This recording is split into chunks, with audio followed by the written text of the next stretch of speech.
Hi Aquarius, this is your horoscope for March 2019. Thank you for joining me. It's a pleasure to be with you today. On the 2nd of March, Venus, the planet of love, beauty and creativity, moves into your sign of Aquarius in your first house. So you're going to feel really comfortable in your own skin. Charity begins at home. You're going to treat yourself to nice things. You'll make yourself nice meals. You may go to a spa to relax. You'll realize that you're important too, that you need to take care of yourself, and you're really going to put yourself first for once.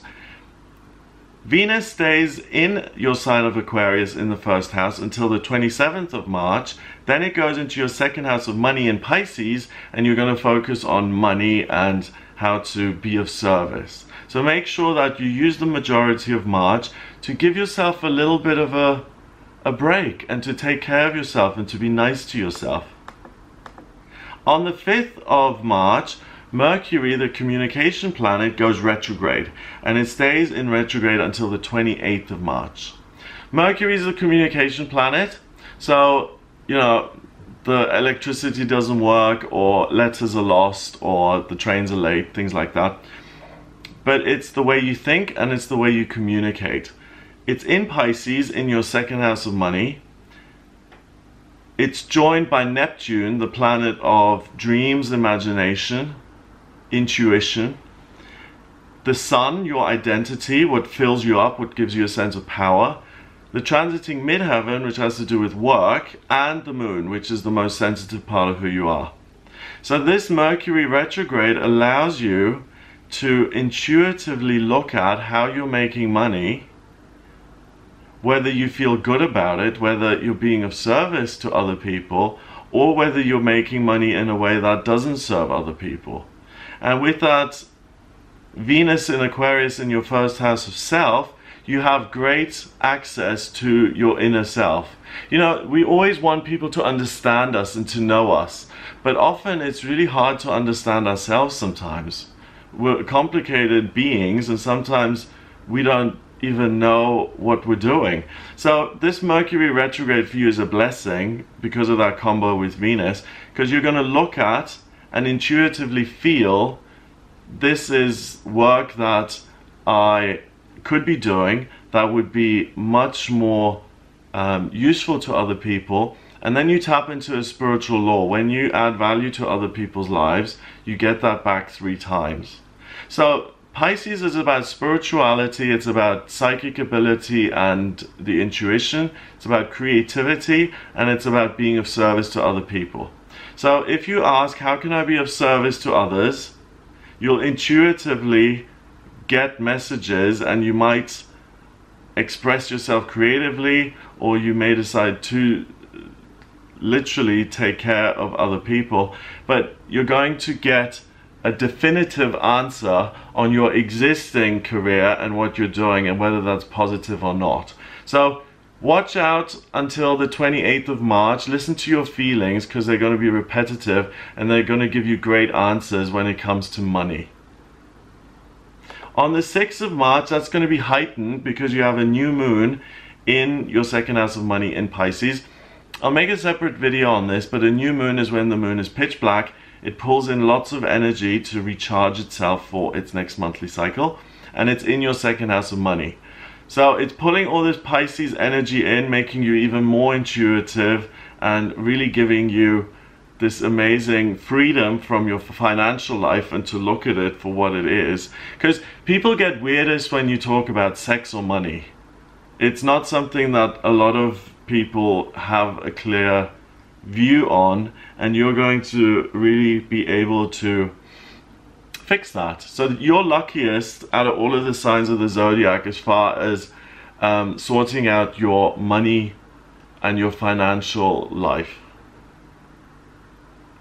On the 7th of March, something really important happens.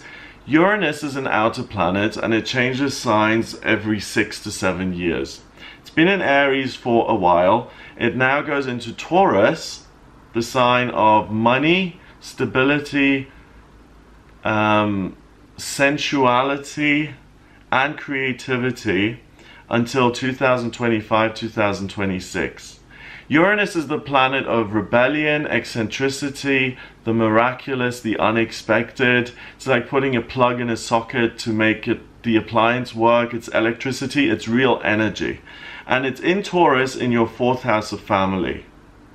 So over the next 6 or 7 years, there's going to be more happening in your family life. So this is ideal for any Aquarians watching who want to start a family of their own, who want to make a commitment to their partner and actually get married and create your own family. The next 6 or 7 years are really going to support you in that. If you're not at that stage in your life and you've already got a family of your own, you're really going to be focused on supporting them in a practical way, and also you're going to look at your family of birth and become more involved, and you can expect more activity there and more things going on. Now, because this is an outer planet, it also means that there will be major financial changes in the world, which isn't a huge surprise, because I mean, look at Brexit. I mean, of course the pound is gonna have some changes, but that's just the beginning. It lasts for 6 to 7 years until 2026, depending on where you are. So we're going to see major changes in terms of global finance. Uranus is hard to predict because it's chaos, and even its path through the solar system is all over the place. So it can be really good, so we could see a major upswing in terms of finances, or we could see another bust like we had in 2008, 2010-ish. So in your case, it's going to affect you family-wise, and it's going to bring a lot more stability into your family life. Now that's going to keep you occupied until the 20th, and on the 20th you've got a full moon in Libra, which happens in your 9th house of travel, education, and the higher realms. So a full moon is when the moon can go, and it can just shower us with its energy, and it can release, and you're being showered with Libra energy. It's also a super moon, which means it's bigger than an ordinary full moon. The first 3 moons of this year have been super moons, so they're closer to the earth, so they affect us more. So you're going to have the urge to connect with other people, to travel, to learn new things, to have fun, to build bridges with other people, to heal situations where you have no understanding. You may want to learn a different language.